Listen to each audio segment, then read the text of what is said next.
Canal Escute Áudio Novel. Se inscreva. Novel Teoria Fanfic.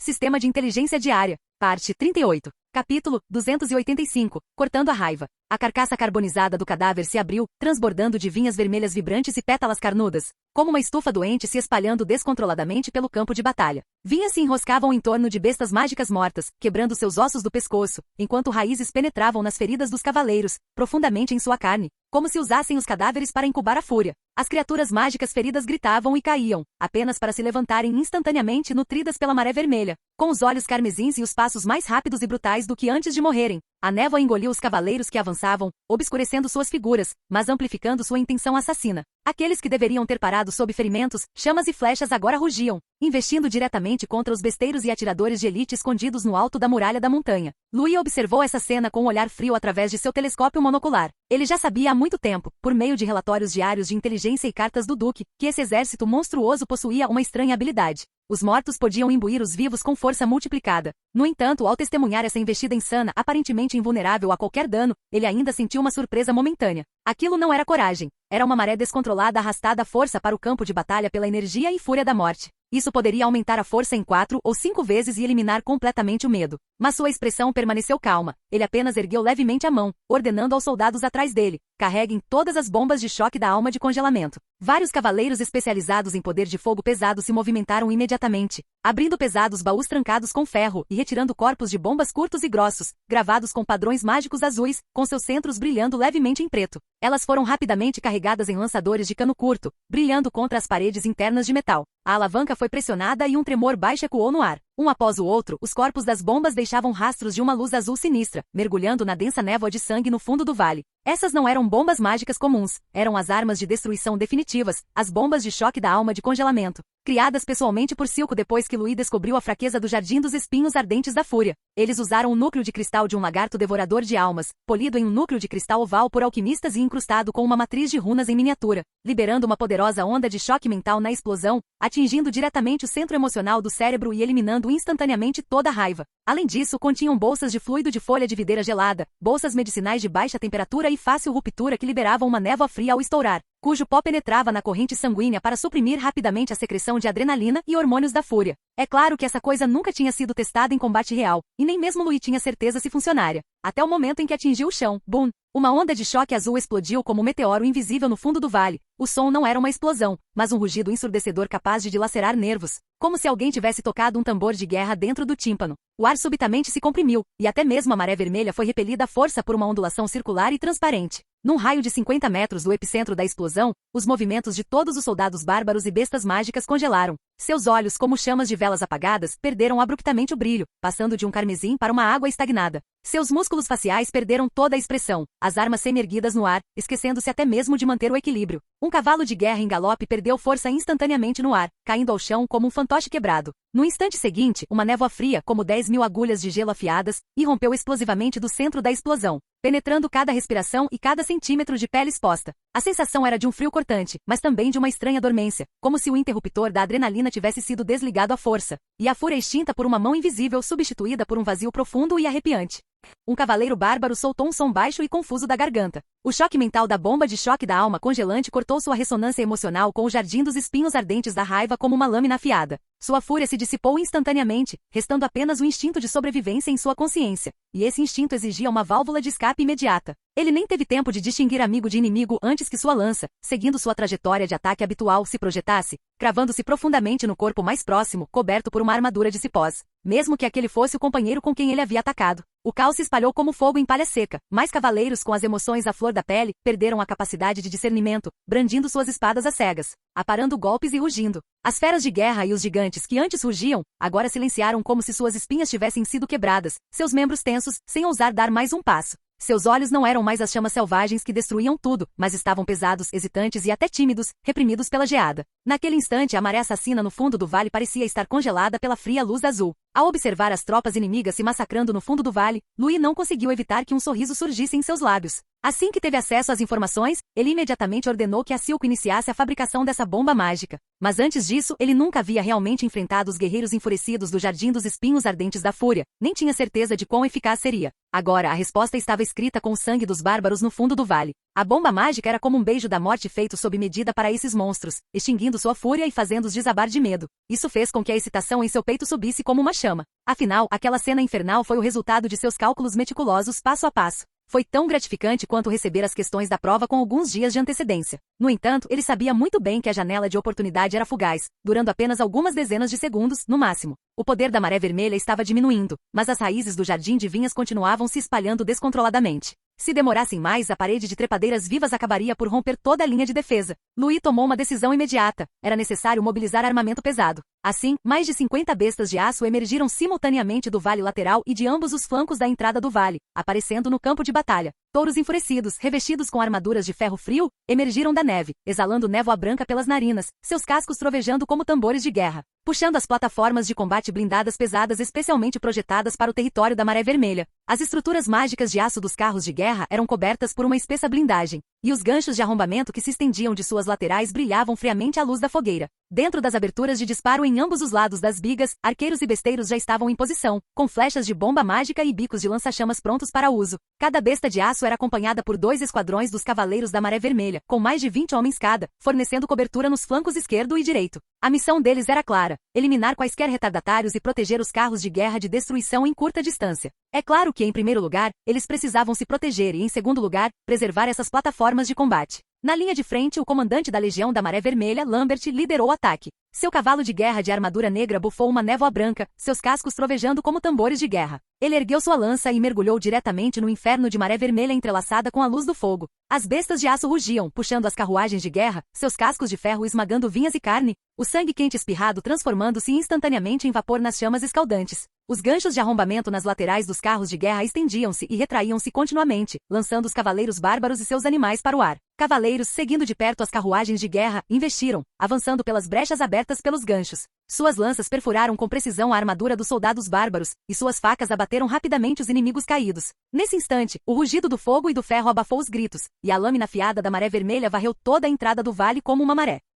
No entanto, os cadáveres esmagados dos bárbaros não se aquietaram imediatamente. Assim que os corpos afetados pela maré vermelha caíam, sua pele inchava e rachava em segundos, espalhando fragmentos de carne e osso e revelando vinhas vermelho escuras tão resistentes quanto arame de aço. As trepadeiras cresciam descontroladamente, agarrando-se às placas da armadura da besta de aço, suas extremidades se abrindo em flores carnudas com tentáculos e dentes serrilhados, expelindo uma névoa de sangue corrosiva e sufocante. Em campos de batalha anteriores, esses danos teriam sido suficientes para transformar a maioria dos cavalos de guerra em sucata, mas hoje suas presas semelhantes às de macacos roíam ferro frio. O chassi de cada besta de aço foi forjado a partir das reservas de minério de ferro frio de qualidade superior do território da Maré Vermelha. Sua natureza fria suprimia a corrosividade da Maré Vermelha, e sua resistência era suficiente para suportar toda a força de um ariete. Assim, a névoa de sangue condensou-se em marcas escuras de gelo na superfície fria do ferro, mas não conseguiu corroer sequer uma única reentrância. Trepadeiras que subiam na carroceria do veículo ficavam presas nas grossas costuras da blindagem, sendo pulverizadas em pó pela força esmagadora das rodas e engrenagens. Flores carnudas avançaram em direção às saídas do lança-chamas, mas antes mesmo que suas pétalas pudessem se fechar, foram incineradas da raiz ao caule pelas chamas de alta pressão. E as bestas de aço destemidas retaliaram com um mar de fogo. As portas dos lança-chamas na frente e nas laterais das carruagens de guerra abriram-se simultaneamente, línguas de fogo azul incandescentes correndo pelas vinhas, queimando grandes áreas de flores carnudas até virarem cinzas carbonizadas. Os cavaleiros prosseguiram com garrafas de óleo, escama de fogo e lança-chamas, incendiando os focos de incêndio dispersos, e a fumaça acre foi dissipada pelos fortes ventos. Lambert deu a ordem em meio ao fogo: avancem em seções. Carros de guerra esmagam a formação, cavaleiros fornecem apoio de fogo, o segundo escalão avança. As bestas de aço avançaram como uma maré de ferro, esmagando destroços e vinhas não queimadas. Cavaleiros se esgueiraram pelas brechas, fornecendo fogo e golpes finais, limpando tudo completamente. O segundo escalão assumiu imediatamente o controle, pressionando a linha e tornando todo o avanço tão estável quanto uma muralha de ferro, sem dar ao inimigo qualquer chance de reagrupar. E aqueles guerreiros bárbaros que deveriam ter caído, sob o efeito da maré vermelha, subitamente convulsionaram, com a adrenalina a correr nas veias, os músculos a contrair-se instantaneamente, a pele a rasgar-se e a jorrar sangue. Suas pupilas dilataram-se, transformando-se em olhos alongados de besta, e sua respiração tornou-se um rugido baixo. Essas chamas não tinham significado para eles. Naquele momento já não sentiam nenhuma dor. Um berserker com a perna quebrada, como uma fera libertada de suas correntes, investiu violentamente contra um cavaleiro da Maré Vermelha. Uma lança perfurou seu peito, mas suas mãos ensanguentadas ainda seguravam firmemente o cabo, e com um puxão reverso, o cavaleiro, armadura e tudo, foi arrastado para dentro do emaranhado de vinhas. No instante seguinte, cipós farpados se apertaram como chicotes, envolvendo os dois em um vórtice de carne e sangue. Do outro lado, um guerreiro berserker com as costas em chamas, saltou subitamente sobre uma besta de aço, enganchando a saída do lança-chamas com as próprias mãos, os dedos cravando-se nas juntas da placa de metal, emitindo um som estridente de rasgo, até que uma bomba mágica detonou a poucos centímetros de distância, transformando-o em uma nuvem de sangue. Os cavaleiros externos rugiram, formando uma muralha humana de escudos de aço, resistindo à investida dos berserkers. Besteiros pesados disparavam calmamente através das brechas na muralha de escudos, suas flechas bomba mágica explodindo em fogos de artifício carmesins em meio às fileiras inimigas. As bestas de aço brandiam seus ganchos, seus eixos rangendo na lama, arremessando os bárbaros que se aproximavam, e em seguida, acabando com eles com rajadas de lança-chamas. Esses ataques frenéticos de fato fizeram os cavaleiros da Maré Vermelha lutarem, sua linha sendo forçada a se contrair ligeiramente várias vezes, e até mesmo algumas bigas de guerra ficaram brevemente enredadas. Mas confiando em suas defesas robustas, na coordenação precisa e na cobertura das bestas de aço, eles mantiveram suas posições, transformando cada ataque no funeral do inimigo. Com exceção de alguns soldados azarados que foram arrastados por cipós, a maioria dos cavaleiros da Maré Vermelha permaneceu em segurança dentro de sua formação. No entanto, nem todos os contra-ataques foram bloqueados com eficácia. Das profundezas da Maré Vermelha ecoavam passos pesados e lentos, como tambores de guerra rufando no subsolo. Uma sombra negra, enorme e quase monstruosa, emergiu da névoa de sangue. Era Carlos. Ele ainda estava vivo naquele campo de batalha infernal, seu grande machado de 2 lâminas apoiado no ombro, a lâmina ainda pingando sangue fresco. A Maré Vermelha envolveu todo o seu corpo, seus músculos inchando tanto que sua pele foi rasgada à força, jorrando sangue vermelho escuro, como magma irrompendo de fissuras nas rochas. A cada respiração, seu peito se expandia rapidamente como um fole, exalando ar quente com um aroma doce e sanguinolento. Seus olhos carmesins brilhavam ofuscantemente na fumaça, como chamas de velas acesas pelo fogo do inferno. O movimento de erguer o machado criou uma onda de ar visível. No momento em que a lâmina do machado caiu, o ar foi abruptamente cortado. Bum! A pesada placa lateral da armadura da besta de aço foi amassada para dentro, o metal se retorcendo e rangendo. Carlos não esperou que o oponente reagisse. Com um movimento brusco do pulso, puxou o machado, arrancando um pedaço da armadura coberto de fragmentos de metal, e o brandiu contra um cavaleiro próximo, fazendo-o cair, junto com seu escudo, no chão ensanguentado. Seu golpe seguinte encontrou uma lança de gancho em cheio. O braço de metal se estilhaçou como um galho seco sob sua força bruta, o óleo jorrando e respingando em seus ombros e costas expostos, como uma nova camada de tinta de guerra sangrenta. Ele soltou um rosnado baixo, quebrando a haste da lança em forma de gancho em 2 pedaços, e casualmente cravou um deles no peito de um cavaleiro que tentava se aproximar. O cipó sob seus pés foram esmagados até virar em pó, lama e sangue espirraram para cima, como ondas vermelho-escuras quebrando. Atrás dele, dezenas de guerreiros berserquês de elite o seguiam de perto. Sua pele estava envolta em camadas de cipós negros como breu, cujas pontas penetravam diretamente em sua carne, contorcendo-se constantemente, como se criaturas vivas estivessem sendo sugadas para dentro de seus corpos. Sempre que um golpe dilacerava seus corpos, com sangue espirrando, as vinhas se estendiam e se entrelaçavam rapidamente, selando a ferida à força e até mesmo empurrando novos pedaços de carne para fora da lesão. Eles eram como deuses da matança libertados dos mitos. O primeiro berserker se chocou de frente com um touro furioso de aço. As chamas expelidas pelo touro enfurecido chamuscaram seu rosto, mas ele as ignorou. No segundo seguinte, um machado gigante varreu o chão horizontalmente, e a cabeça da besta, juntamente com metade do osso do pescoço, foi decepada, desenhando um arco de sangue escaldante no ar antes de cair no chão. Outro berserker investiu contra a cabine lateral de uma besta de aço, rasgando uma fenda na armadura com as próprias mãos, cravando os dedos nas juntas de metal e abrindo a porta da cabine como se fosse de papel. O cavaleiro que operava a nave acabará de erguer sua espada quando uma mão gigante agarrou seu capacete e o arrastou pelo pescoço, enquanto a lâmina do machado o golpeava simultaneamente. O sangue espirrava na lateral da carruagem de guerra, e o calor se transformava em uma camada de névoa carmesim no vento frio. O campo de batalha foi imediatamente tomado por sangue e fogo. Gritos, rugidos e o som de metal se rasgando se misturavam em uma cacofonia. A formação externa de cavaleiros foi forçada a recuar, sua muralha de escudos rompida, as brechas se alargando rapidamente ao longo da linha como feridas sangrentas abertas por uma fera. Esses guerreiros enfurecidos, consumidos pela Maré Vermelha, há muito haviam perdido a sanidade. A fúria ardia dentro deles como um inferno descontrolado, impulsionando-os apenas a morder, esmagar e avançar, quase desconsiderando qualquer tática ou defesa. Isso os tornava ferozes, mas também mais fáceis de manipular e atrair. Nesse instante, a ordem de Luiz ecoou pelo campo de batalha através dos toques de corneta. Cavalaria ligeira, levem-nos embora. Vários cavaleiros com armadura leve responderam, investindo, cercando Carlos e sua elite, disparando saraivadas de virotes de besta, aparecendo e desaparecendo na orla da Maré Vermelha, incitando-os a rugir e persegui-los, desviando-os da linha de batalha principal. Assim que o poderoso inimigo entrou na zona de disparo predefinida, as portas de tiro das bestas de aço brilharam simultaneamente. Bang, bang, bang. Bombas mágicas dispararam em uníssono, seu impacto explosivo levantando onda após onda de maré vermelha, com chamas e carne dilacerada voando pelo ar. Línguas de lança-chamas jorravam de ambos os lados das carruagens de guerra, incendiando instantaneamente os berserkers que se aproximavam demais. enquanto saraivadas de bestas pesadas perfuravam repetidamente seus peitos. Os ferimentos de Carlos eram constantemente suturados por cipós, mas o calor abrasador das chamas e o impacto das explosões gradualmente diminuíam seus movimentos. Sua respiração pesada como uma pedra gigante pressionando seu peito. Ele ergueu o machado, pretendendo avançar novamente, mas foi atingido em cheio por uma bomba mágica, cujo impacto o arremessou para trás. A maré vermelha se dispersou ao seu redor, seus joelhos cederam, e ele caiu pesadamente no chão. Ele ergueu a cabeça em desafio, os olhos ainda ardendo com um ódio inextinguível. Contudo, no instante seguinte, a pesada besta de aço disparou sua última flecha, perfurando seu coração. Carlos caiu com tudo, seu machado de batalha rolando várias vezes na lama antes de finalmente parar. Capítulo 286. Desastre no território do norte. A aura de uma montanha de cadáveres e um mar de sangue invadiu o vale, fogo e vísceras se misturando, condensando-se em um inferno completo. Os corpos de 5.000 cavaleiros bárbaros jaziam espalhados na lama e no sangue, os restos de bestas demoníacas gigantes esmagavam as rochas ao redor, e tendões e ossos carbonizados ainda emitiam fumaça persistente. A névoa vermelha ainda não havia se dissipado completamente, densa como sangue antigo agitado, cintilando com um vermelho escuro e sinistro sob a luz. Mas os cavaleiros do território da Maré Vermelha avançavam firmemente por ali, seus rostos adornados com máscaras transparentes emolduradas em prata. As bordas das máscaras eram incrustadas com padrões de um brilho azul pálido, que era um agente medicinal viscoso extraído da videira folha de gelo, liberado lentamente em uma fina cortina de névoa com o hálito do cavaleiro, isolando toda a interferência mental. Por trás das máscaras, seus olhos estavam claros e focados, sem demonstrar qualquer sinal de terem sido influenciados pela névoa vermelha, e seus movimentos eram decisivos. Os remanescentes bárbaros descontrolados foram abatidos com facadas diretas, e óleo incendiário foi derramado de garrafas sobre as pilhas de cadáveres,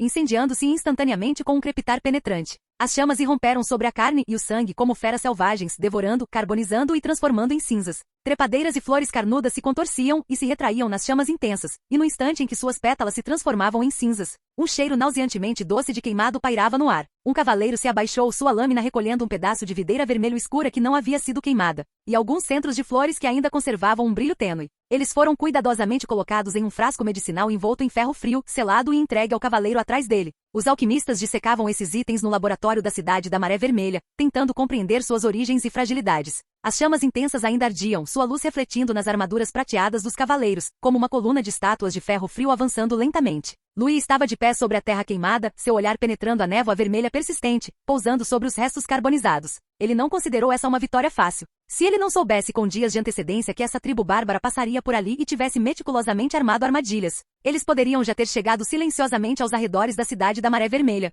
Mesmo assim, o custo dessa batalha ainda fazia seu coração se contrair sutilmente. 4 bestas de aço foram destruídas, mais de 30 cavaleiros morreram em batalha, várias carruagens foram esmagadas no ataque de vinhas e bestas demoníacas, e quase um terço das reservas de explosão mágica foram consumidas. E esses bárbaros mortos eram apenas a ponta do iceberg do Exército do Sul, não representando nem um décimo de suas forças totais. Se forças dessa magnitude conseguissem romper as defesas repetidamente, o verdadeiro desastre ainda estava por vir. O avanço dos bárbaros para o sul pode ser ainda mais aterrador do que ele havia imaginado. Espero que esta terra possa realmente perdurar, murmurou ele suavemente. Em seguida, ele deve se unir aos nobres do sudeste para primeiro expulsar os invasores bárbaros da região, garantir a segurança de seu próprio território e então, considerar se deve apoiar outras linhas de frente. Pelo menos até o alistamento do Duque Edmund, ou até que o sistema diário de inteligência indicasse uma virada na guerra que ele pudesse aproveitar. Ele não mobilizaria suas principais forças de forma precipitada. Além disso, essa batalha também o fez perceber as deficiências de suas próprias armas. Por exemplo, o projeto da besta de aço puxada pelos touros loucos de aço era de fato incrivelmente poderoso no campo de batalha, mas carecia de flexibilidade e segurança. Contanto que o inimigo eliminasse com precisão os touros loucos que puxavam a metralhadora, a enorme besta de aço se transformaria imediatamente em um caixão de ferro, permanecendo imóvel. Se esse problema não fosse resolvido, as próximas perdas provavelmente seriam ainda mais graves. Por isso parecia necessário acelerar o desenvolvimento de motores a combustível. Louis desviou o olhar, virando-se em silêncio para sair. As chamas ardiam atrás dele, tingindo o céu noturno de um vermelho profundo. Esta foi apenas uma pequena vitória na longa guerra que assolou o território do norte. Asta havia chegado ao território do norte apenas um ano antes. Mas com os recursos alocados pela família real e a orientação de seu mentor Seifer, ele reconstruiu esta cidade fronteiriça há muito abandonada no vale do rio Frost. Ele hasteou a bandeira do dragão de prata, montou acampamentos e fez deste local sua sede de governo, acreditando que este seria o ponto de partida para seu estabelecimento no território do norte. Até 2 dias atrás, aquele exército bárbaro havia destruído tudo. Eles atravessaram o desfiladeiro Ice Crack, que o povo do território do norte chamava de intransponível, avançando diretamente para o coração do vale do rio Frost como uma maré negra. Os postos avançados não enviaram nenhum aviso, e nenhuma equipe de reconhecimento retornou. Quando a informação chegou a Asta, o inimigo estava a apenas meio-dia de distância da cidade. Ele se apoiou na linha defensiva externa, que não estava protegida por pedras, tentando manter a posição. Em meio à nevasca, lanças se eriçavam, bestas estavam tensionadas e fogueiras emitiam uma tênue luz quente. A linha de batalha parecia uma cerca negra isolada na imensidão branca. Mas logo em seguida, o primeiro monstro atacou. Era um guerreiro bárbaro com o corpo inchado e veias vermelhas escuras saltando sob a pele. A videira da dor ardente, um parasita, se contraía constantemente em sua carne. Era como um ser vivo sedento por sangue. Mesmo quando um dardo perfurou seu ombro, ele continuou avançando com força, rompendo a cerca, rasgando as couraças dos defensores como pergaminho encharcado. O sangue quente jorrando um arco carmesim na neve. Em seguida, mais figuras avançaram. As flechas das bestas atingiram seus peitos e pescoços, deixando-os ainda mais frenéticos como feras enfurecidas. Seus rugidos fazendo os tímpanos vibrarem dolorosamente na nevasca. Na névoa de neve no horizonte, várias figuras escuras e colossais emergiram lentamente. Eram gigantes de 5 metros de altura, com a pele coberta por uma armadura de cipós, empunhando enormes machados de pedra capazes de rachar telhados.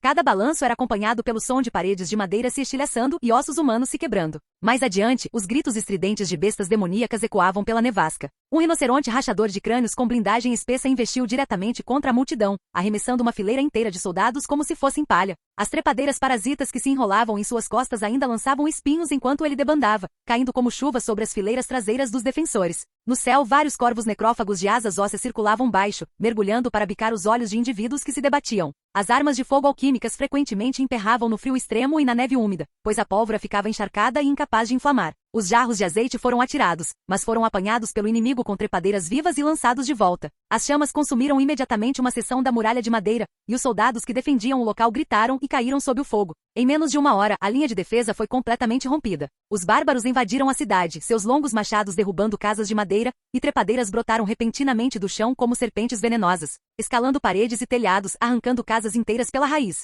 Em meio ao caos da nevasca e das chamas, Asta observava sua cidade sendo lentamente reduzida a ruínas. Já não era uma batalha, mas um massacre imparável. Em 2 dias, 8 vilas e cidades nos arredores do Vale do Rio Frost caíram sucessivamente. Incêndios irromperam durante a noite e a nevasca, refletindo nas vigas queimadas e nas casas de pedra desmoronadas. Na neve rolou trigo carbonizado, originalmente armazenado em celeiros, agora levado pelo vento para o céu com um cheiro sufocante de queimado. Carne seca e peixe em conserva explodiram nas chamas intensas, a gordura escorrendo pelos degraus do celeiro, misturando-se com a neve derretida para formar um riacho marrom com odor fétido. Cobertores de inverno, botas de couro e vestes grossas eram arrastados para fora das casas pelos bárbaros, alguns jogados diretamente em fogueiras, outros pisoteados na lama e na neve e em seguida esmagados por solas de botas com pregos. Eles não estavam saqueando, mas sim eliminando todas as condições que permitiam a sobrevivência das pessoas. Uma rota de fuga? Não existia nenhuma. A entrada do vale já estava bloqueada, uma barreira tecida com raízes vivas e cipós negros, com raízes tão grossas quanto pilares de pedra entrelaçadas. Um cavaleiro que tentava escapar acabará de cortar alguns gavinhas quando foi enredado por ramos que se enrolaram em suas pernas, sendo instantaneamente arrastado de volta para a neve. Seu grito ecoou com urgência na névoa da neve, sendo então abafado pelo som seco do osso de sua garganta sendo quebrado pela trepadeira. Dos 2.000 soldados originais, apenas metade permaneceu. Engenheiros, alquimistas, artesãos da construção civil, esses valiosos profissionais técnicos foram quase completamente dizimados. As antigas fortificações de madeira e pedra, os abrigos de inverno e as ruas bem cuidadas agora eram apenas terra arrasada. As conquistas de Asta na governança, acumuladas ao longo de mais de um ano, foram completamente apagadas por essa tempestade de neve e incêndio. Não se encontrava sequer um pedaço de neve limpa, o chão era sangue, cinzas ou cadáveres pisoteados. As vigas de madeira do salão do conselho rangiam com um crepitar baixo devido ao calor das chamas, e o teto ameaçava desabar a qualquer momento. Asta empunhou sua espada, manchada de sangue e neve, cercado por seus 29 cavaleiros da guarda pessoal. Passos pesados e o farfalhar de trepadeiras vinham da entrada. Guerreiros bárbaros em número muito superior ao deles se aproximavam. O ar impregnado com um aroma misto de madeira queimada e carne. No instante seguinte, a pesada porta de madeira foi violentamente arrombada. Vento e neve caíram com força, seguidos por uma força de quase uma centena de cavaleiros do dragão de prata. Eles estavam vestidos com armaduras meio congeladas, seus ombros e braços cobertos de ferimentos e danos de batalha.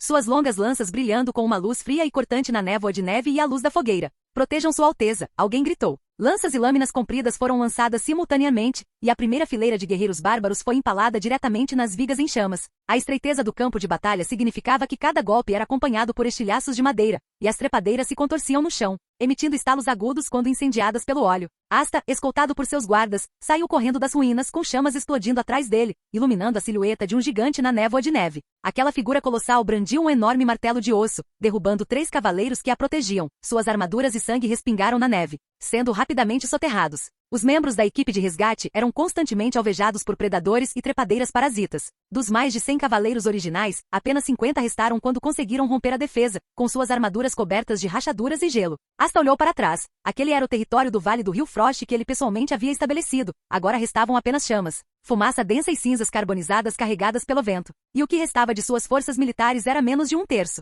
Quando ele conduziu os guardas restantes pelos portões da cidade da Alabarda de Nova Geada, apenas os sobreviventes que haviam rastejado para fora das ruínas permaneceram. No salão do Conselho de Guerra da cidade da Alabarda Gelada, as pesadas portas e janelas estavam seladas, deixando apenas a luz amarela e trêmula das lamparinas a óleo lançar uma tênue luz, iluminando cada rosto cansado e tenso. Os relatórios de batalha chegavam trazidos por pássaros velozes, pousando sobre a longa mesa, que era aberta às pressas e lida em voz alta pelo atendente. E quase todas eram mais notícias. A linha de defesa noroeste foi atacada por bárbaros ao amanhecer. O inimigo rompeu a brecha sul da crista do Forte Invernal. Os defensores sofreram perdas de 70% e Conde Rio morreu em batalha. Os remanescentes da Terceira Legião recuaram para o sul, ao sul do rio Martelo de Pedra. O inimigo não os perseguiu, suspeitando de um contingente maior. Ao nordeste, 4 cidades perderam contato. Os cavaleiros enviados não retornaram, suspeitando-se da aniquilação completa das cidades. Assim que as últimas palavras foram lidas, um silêncio pesado tomou conta do salão, quebrado apenas pelo zumbido baixo do vento e da neve batendo contra as muralhas da cidade. Quando a reunião se tornou cada vez mais silenciosa, o Duque Edmundo fez um sinal ao assistente para entregar outra carta enviada por Luís.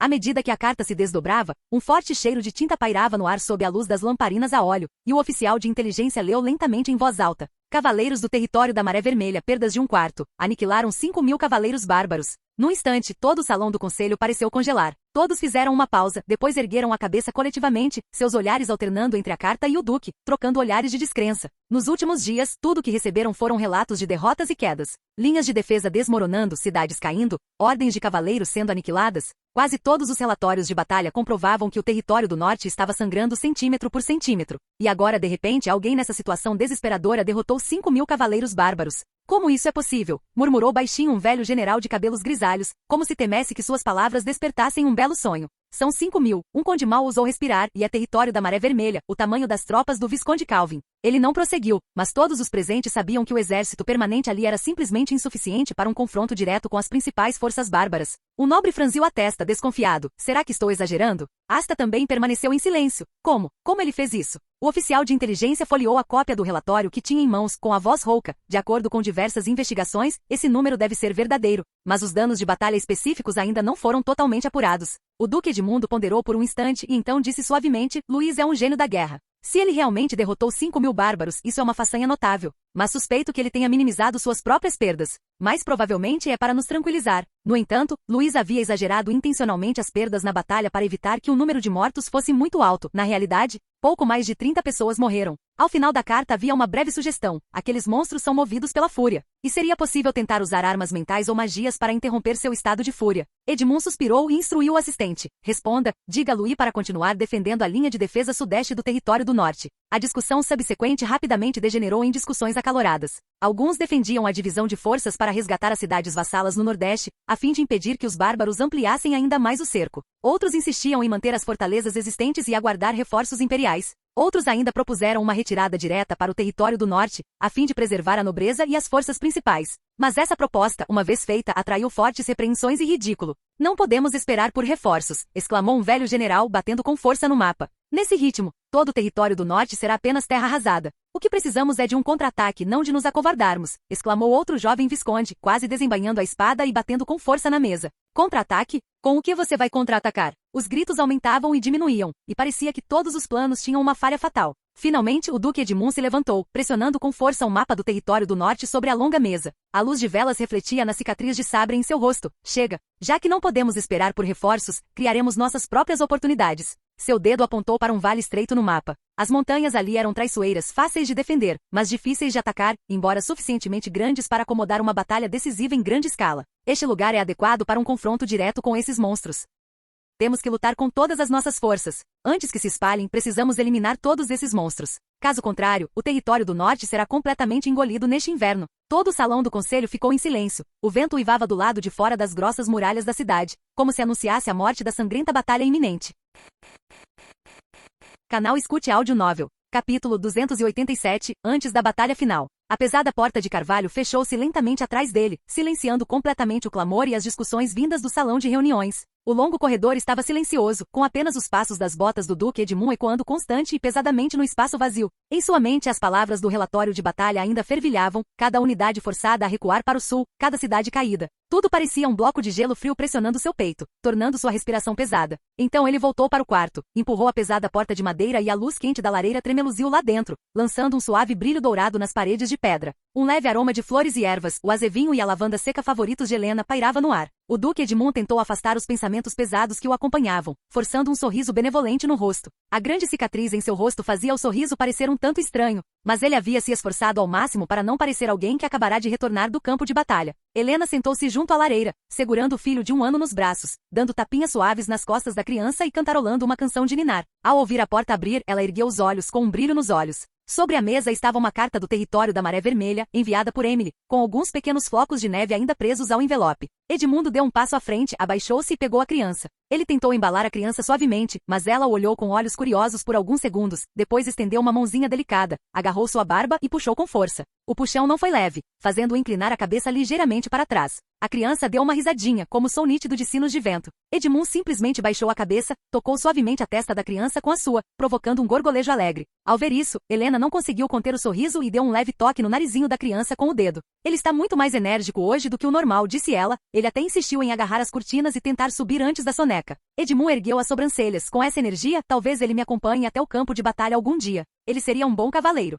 Primeiro ele vai ter que aprender a não arrancar barbas. Depois, falaram sobre o ensopado de veado que fizeram na cozinha hoje, sobre as árvores frutíferas na sala das flores e até mencionaram que Helena recentemente pediu aos criados que tentassem cultivar cogumelos na adega. O fogo crepitava, o vento e a neve ainda uivavam lá fora, mas aqui dentro, estava quente como uma pequena ilha isolada da guerra. Foi só então que Helena pareceu se lembrar de algo, levantando a mão para apontar para o envelope sobre a mesa. A carta da Emily chegou esta manhã. Ela recostou-se na cadeira perto da lareira e abriu a carta. Emily quase ganhou a partida de exibição de cavaleiro no Festival de Esportes de Primavera da Maré Vermelha, só que no final, seu cavalo foi atraído por uma barraca de doces perto da arena e saiu correndo para mastigar espinheiros cristalizados. Edmund não conseguiu conter o riso ao ouvir isso. O sorriso estava um pouco rígido a princípio, como se não estivesse acostumado a tal expressão em tempos de guerra, mas logo se suavizou com a imagem vívida. Ele pareceu realmente ver Emily puxando as rédeas com exasperação, enquanto o cavalo mastigava contentemente espinheiros cristalizados. Aquela garota não está grávida? Isso é muita imprudência, ele balançou a cabeça, mas seu tom carregava uma afeição inconfundível. Helena pegou casualmente uma fatia de bolo de mel ainda quente e a colocou delicadamente na palma da mão dele. As pontas dos dedos de Edmund relaxaram ligeiramente com o calor do bolo de mel, cuja doçura parecia dissipar o frio que o acompanhará durante todo o caminho. Lá fora, o vento e a neve ainda uivavam. Dentro de casa, porém, o leve perfume de flores e ervas e a suave luz dos lampiões mantinham a noite fria à distância. O calor daquele momento quase fazia com que nos esquecêssemos do território do norte lá fora, consumido por sangue e fogo. Após algum tempo, o olhar de Edmund mergulhou na lareira, e ele disse com uma voz calma, porém grave: "Você deveria levar a criança para o sul por um tempo." A expressão de Helena se tornou tensa, e inquietação e questionamentos brilharam em seus olhos. Ela compreendeu o que isso significava. Edmund não a deixaria sair da cidade da alabarda de gelo sem motivo, nem a enviaria para o extremo sul. Mas ela respirou fundo, reprimindo esses pensamentos, e no final, apenas acenou com a cabeça levemente. Após permanecerem sentados por mais algum tempo, Edmund se levantou e gentilmente colocou a mão no ombro de sua esposa. Ele não disse nada, apenas olhou por um instante para a criança que dormia tranquilamente em seus braços, depois ajeitou a capa, escondendo o último vestígio de sorriso em sua testa, e caminhou em direção à porta. "Vou verificar novamente o esquema de patrulhamento", disse ele em tom discreto. Helena não o impediu, apenas disse suavemente: "O vento está forte lá fora, vista sua capa adequadamente." A porta fechou-se suavemente. No instante em que a pesada porta se fechou, pareceu aprisionar o calor de momentos atrás dentro do quarto. No instante em que saiu da sala, o sorriso de Edmund também desapareceu, e a severidade de um guerreiro experiente retornou ao seu semblante. Ele olhou ao redor do corredor e, imediatamente, um guarda pessoal blindado avançou rapidamente, ajoelhando-se sobre um joelho. A voz de Edmund era baixa e gélida: "Assegurem-se de que eles foram entregues em segurança." Então, lentamente, ele retirou de seus braços diversas cartas já lacradas. O selo de cera em cada carta foi pressionado por sua própria mão, e as bordas do papel estavam ligeiramente amareladas, indicando claramente que a carta havia sido escrita dias antes. Ele distribuiu as cartas uma a uma, num tom que não deixava margem para dúvidas. "Entreguem-nas à senhora somente depois que chegarem ao território do sul." O guarda pessoal curvou a cabeça e as aceitou sem dizer uma palavra, as mãos tremendo ligeiramente devido à pressão. Ele sabia o que aquelas cartas significavam. Na velocidade máxima, contornem a estrada principal, sigam para o sul a partir da linha das árvores, não usem a rota comercial. Vocês e seus homens, retornem juntos somente depois que a guerra tiver terminado. O guarda pessoal apenas fez uma profunda reverência, entendido. Ele se virou e foi embora, suas botas batendo nas lajes, o som ficando cada vez mais fraco. O corredor ficou em silêncio novamente, deixando apenas Edmund de pé em meio ao jogo de sombras e luz da fogueira. Ele se encostou na coluna de pedra fria e expirou lentamente. Naquele momento ele não usava armadura nem capacete, era apenas um homem de meia idade, um pai que conhecia seu destino. Ele murmurou baixinho, como se falasse consigo mesmo. Este é o meu único egoísmo. Esse era o seu único egoísmo. Gerações haviam guardado o território do norte para o império, e a linhagem da família Edmund há muito permeava essa planície gelada. Do avô ao pai, do irmão mais velho ao filho primogênito, lápides frias erguiam-se nas colinas cobertas de neve. Ele não queria que seu filho testemunhasse o fim da família novamente. Com a lealdade como espada, eles finalmente encontraram seus túmulos na neve. Nesse instante, o sorriso de sua filha surgiu em sua mente. Emily, aquela filha teimosa e persistente, mais parecida com ele do que qualquer outra pessoa. Ela estava no território da Maré Vermelha, não muito longe da linha de frente, e havia engravidado recentemente. Ao pensar nisso, o peito de Edmund apertou ligeiramente e ele pensou, espero que eles consigam sobreviver. No entanto, Edmund ergueu lentamente as sobrancelhas e um sorriso quase de autodepreciação surgiu em seus lábios. Louis, aquele jovem, parecia delicado, mas na realidade era decisivo ao matar, embora possuísse uma calma e uma crueldade raras. Muito mais calmo e implacável do que era em sua juventude. Talvez ele realmente pudesse proteger Emily. A noite pairava como a pele esfarrapada de uma fera sobre as ruínas da fortaleza destruída, onde sangue e lama se misturavam, fluindo para um rio pútrido e fétido. O corpo decapitado de um cavaleiro pendia de um trabuco quebrado, sua armadura prateada estilhaçada, sua cavidade torácica rasgada por alguma criatura enorme. Seus órgãos internos balançando ao vento noturno. Sua lança ainda estava cravada no chão, a ponta quebrada, mas a extremidade estava firmemente presa entre os ossos expostos de seus dedos. Esse era Ravento, o comandante da vanguarda da 6ª Legião do Império, um cavaleiro extraordinário. Ele já havia liderado centenas de cavaleiros de elite para romper marés de feras e defender a Cordilheira Selvagem do Norte por 3 dias e 3 noites. Agora sua cabeça pendia em um mastro, atravessada pelas órbitas oculares por um prego de ferro rudimentar, pregado sob uma bandeira de batalha manchada de sangue. Passos fizeram o chão tremer. Os cascos pesados do gigante racharam as lajes de pedra quando ele adentrou o centro das ruínas. Tinha 10 metros de altura, sua pele parecia gelo negro rachado, e vinhas brotavam de seus ombros e cotovelos, enrolando-se em seus membros e arrastando inúmeros membros decepados e ensanguentados. E em seu ombro estava Titus, o rei que conquistou os bárbaros do norte. Mas agora ele era apenas um receptáculo da fúria. A fúria ardia atrás dele, como uma flor de trepadeira carmesim inextinguível, suas raízes crescendo em sua espinha dorsal, ossos dos braços e na profundidade de suas órbitas oculares, puxando seus ossos e músculos como insetos, compelindo-o a dar o próximo passo do massacre. Suas pupilas não existiam mais, apenas 2 pontos ardentes de luz vermelho-sangue, incendiando este mundo. Matar? Um rugido baixo irrompeu de sua garganta, como a respiração ofegante de uma fera selvagem. Ele não deu ordem se nenhuma era necessária. A fúria ressonante das vinhas já o havia conectado a todos os seus guerreiros demoníacos. No instante seguinte, o exército monstruoso do território do norte irrompeu como uma maré das ravinas e vales. Essas criaturas não humanas corriam e gritavam, cada uma envolta em cipós, com os corpos inchados e deformados, empunhando espadas, machados e escudos quebrados, arrancados dos corpos de seus inimigos. Alguns arrastavam pernas quebradas que ainda não haviam cicatrizado, correndo como vento sob a abrasadora fúria compartilhada, enquanto outros tinham o peito oco e as costelas expostas. Mas mesmo assim continuou avançando rindo. Ah! Matem! Matem, matem, matem! Gritos como o uivo de cães selvagens irromperam do sangue dos mortos. Os regimentos de elite dos cavaleiros imperiais tentaram organizar uma linha defensiva. 6 cavaleiros com armaduras pesadas avançaram pela rua em ruínas, as pontas de suas lanças como serpentes prateadas cortando o céu noturno. Mas os guerreiros bárbaros, em sua fúria, não se esquivaram das pontas afiadas. Abriram os braços, chegando a enfrentar as lanças com o próprio corpo, derrubando cavalos de guerra ao chão. Mesmo com seus órgãos internos espalhados pelo chão, suas mãos ainda agarravam as gargantas dos cavaleiros, lutando até a morte. Titus estava de pé no ombro do gigante, observando em silêncio a terra que havia queimado. Ele não sentiu alegria, nem dor, nem a euforia da vitória. Apenas um vazio mais profundo. Uma besta irracional não vibra com a vitória. Ele era apenas um instrumento movido pela fúria. A semente do rei do jardim dos espinhos ardentes da fúria controlava completamente sua vontade. Sua alma, como os ossos dos mortos, era devorada centímetro por raízes carmesins, completamente submersa nessa carnificina sem fim. E isso foi apenas o começo da onda de fúria. À tarde, o vento vindo do Vale Sudeste carregava o aroma das montanhas, das florestas e de sangue, varrendo as bandeiras de batalha do exército da Maré Vermelha e das forças aliadas de vários nobres cavaleiros que tremulavam ruidosamente. A operação de limpeza já durava 3 horas, e os últimos remanescentes das forças bárbaras no pequeno vale foram derrotados sob o ataque dos regimentos de cavaleiros. Vestígios do ritual de fúria ainda persistiam neles, seus olhos ainda vermelhos como sangue, mas eles não tinham organização nem reforços. Como peixes encalhados após a maré recuar, debatendo-se rugindo e por fim silenciando na poeira. Por sugestão de Louis e sob sua pressão, os lordes do Sudeste já haviam concentrado e organizado os regimentos de cavaleiros sob seu comando que ainda eram capazes de lutar, com a guarda pessoal da Maré Vermelha liderando a frente, formando um regimento unido de cavaleiros do Sudeste temporário, porém altamente eficiente. Inicialmente, esses nobres desconfiavam desse jovem lorde, Mas após diversas batalhas decisivas, tanto em termos de posicionamento estratégico quanto de ritmo no campo de batalha,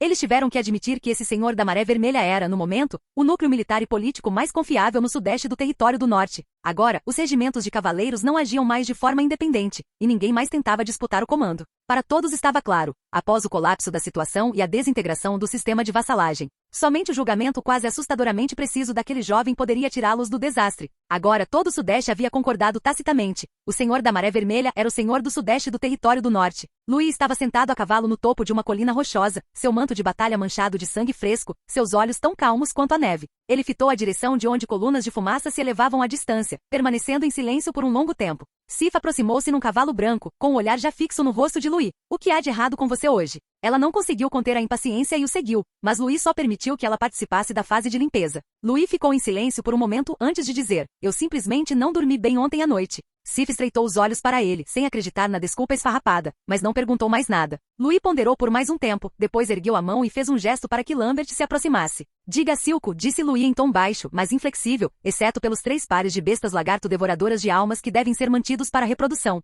Massacrem todos os outros para fazer bombas de alabarda congelante que abalam a alma. Além disso, continuou ele, reúnam metade dos cavaleiros de elite do exército, ou de patente superior, e eles virão para o norte comigo. Sim. Lambert não fez perguntas, curvou-se e saiu, deixando Louis sozinho na rocha da montanha. O vento ergueu sua capa, como um estandarte carmesim em chamas. O motivo pelo qual ele fez isso foi uma informação que recebeu esta manhã do sistema diário de inteligência. Essa breve premonição continha apenas algumas palavras, mas era tão fria quanto o gelo cortante. 10 dias depois, o cerco e a supressão das forças aliadas do território do norte falharão, o Duque Edmund morrerá em batalha. O Jardim dos Espinhos Ardentes da Fúria varrerá todo o território do norte e apenas 1 em cada 1000 habitantes do território do norte sobreviverá. Louis sabia que essa informação certamente se confirmaria como antes. Se ele optasse por ficar de braços cruzados, o resultado seria inevitavelmente irreversível. Ele não era um santo, mas se todo o território do norte entrasse em colapso, o território da Maré Vermelha certamente não seria poupado, e tudo que ele havia criado e protegido seria destruído num instante. Se houver um vislumbre de esperança, eu mesmo correrei o risco. Ele possuía o sistema de inteligência diária, e esse era o seu trunfo. Outros não conseguiam ver o futuro,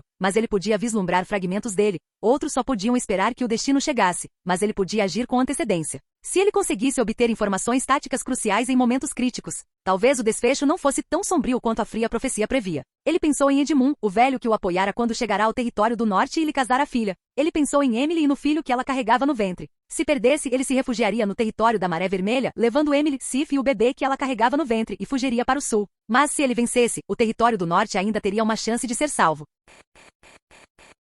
Capítulo 288. A Batalha Final, Parte 1. O desfiladeiro dos ossos, uma longa cicatriz semelhante a uma fenda, esculpida pelos deuses, erguia-se no interior das montanhas dos ossos brancos, no território do norte. Suas 2 paredes estavam cobertas de gelo e neve, que nunca derretiam durante o ano todo. Este foi o cemitério final durante a queda da dinastia da Terra da Neve, 100 anos atrás, onde, segundo rumores, foram sepultadas 100.000 almas de guerreiros que não quiseram morrer. Hoje, este era o campo de batalha escolhido pelo Duque Edmund, a última linha de defesa no território do norte do Império. E uma aposta desesperada forjada com a carne e o sangue de 50.000 homens. Enterrem todas as bombas mágicas ao longo da primeira linha. Uma trincheira de óleo incendiário a cada 50 passos, percorrendo toda a extensão, sem deixar lacunas. A ordem severa do Duque ecoou pela neve branca. Em 7 dias, todas as forças aliadas estavam organizadas em 3 linhas defensivas. A primeira linha era composta por cavalaria ligeira, agindo como agulhas à espreita sob o gelo, responsáveis por acionar armadilhas, aguardando apenas que os bárbaros entrassem em ação. A segunda linha era composta pela 9ª Legião e pelos cavaleiros de outros nobres, com as principais forças de cavalaria do Exército Presa de Prata e do Exército Lâmina Quebrada dispostas em camadas escalonadas, formando uma defesa de tripla penetração, como uma densa rede tecida de aço, usada para, em última instância, abater esses bárbaros. A terceira linha era pessoalmente guardada pelo Exército de Ferro Frio e pelos guardas pessoais do Duque, cada um trajando armadura pesada, com escudos como montanhas e martelos como trovões. Eles enfrentariam os gigantes de gelo de frente, servindo como verdadeiro baluarte de carne e osso nesta batalha sangrenta. Cartas de testamento de cavaleiros foram entregues a Edmund, seus envelopes rústicos repletos de esperanças para seus filhos, instruções para suas esposas e pesar por suas mães idosas. Ele aceitou cada uma delas, cada carta pesada como uma montanha. Não permitirei que sua morte seja em vão, disse ele, erguendo a cabeça e com o olhar penetrando a névoa densa. Em seu discurso final, Edmund ergueu seu martelo de guerra, sua voz como um trovão. Esta batalha é até a morte. Se o sangue do território do norte secar, então nosso sangue será a fronteira. Para que os bárbaros destruam o território do norte, eles terão que passar por cima dos nossos cadáveres. Ao seu comando, 50.000 guerreiros surgiram em uníssono, dissipando as nuvens frias. O vento da montanha uivava e uma névoa de neve cobria o céu. Em frente ao desfiladeiro dos ossos, uma equipe de várias centenas de cavaleiros de elite avançava contra o vento. Todos os cavaleiros tinham cabelos brancos, mas seus passos jamais vacilavam. Eles vestiam capas esfarrapadas, suas armaduras branco-prateadas há muito manchadas, cobertas de manchas de sangue e cicatrizes. Este era o esquadrão suicida de vanguarda aliado, e verdadeiramente um grupo de antigos veteranos do território do norte. Tendo chegado até aqui, o que há para temer a morte? O líder era o velho Vac, um cavaleiro extraordinário do exército da lâmina quebrada.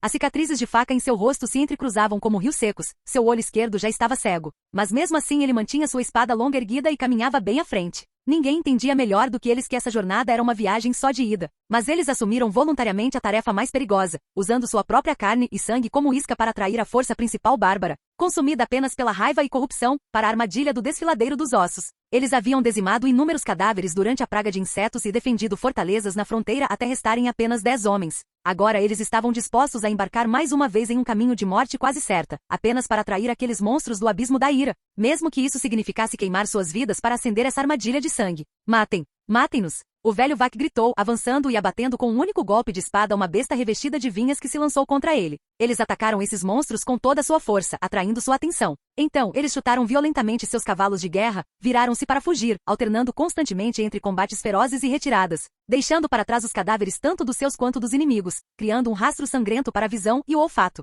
Eles nunca pararam, mas seu número diminuiu continuamente. Finalmente, em meio ao vendaval uivante, o contorno do desfiladeiro surgiu diante deles. Finalmente cheguei. O velho Vac estava parado na entrada do desfiladeiro, praticamente arrastando seu corpo destroçado. Ele olhou para trás e toda a região devastada estava envolta em um brilho vermelho intenso. Dezenas de milhares de bárbaros, movidos pela fúria, haviam perdido o senso tático e avançavam de forma imprudente. Ele cuspiu um bocado de sangue e deu uma risadinha. Vou mandar você para o inferno. Ele ergueu sua espada uma última vez, virou-se e avançou contra esses monstros. Ao final do desfiladeiro dos ossos, sombras escuras finalmente romperam o silêncio branco e imaculado. Naquele instante, a terra tremeu. Centenas de gigantes de gelo rasgaram a névoa, seus corpos envoltos em armaduras de vinhas flamejantes, como deuses da guerra emergindo do inferno, aproximando-se do desfiladeiro com rugidos como trovões abafados. Sob seus pés estendia-se uma legião bárbara semelhante a uma maré. Os berserkers enfurecidos estavam nus com os músculos salientes, vinhas serpenteando por baixo da pele e flores exuberantes desabrochando em suas costas. Cães com mandíbulas fendidas, lobos do campo de gelo e outras bestas mágicas moviam-se como sombras da noite, seus dentes ainda retendo ossos e carne não digeridos.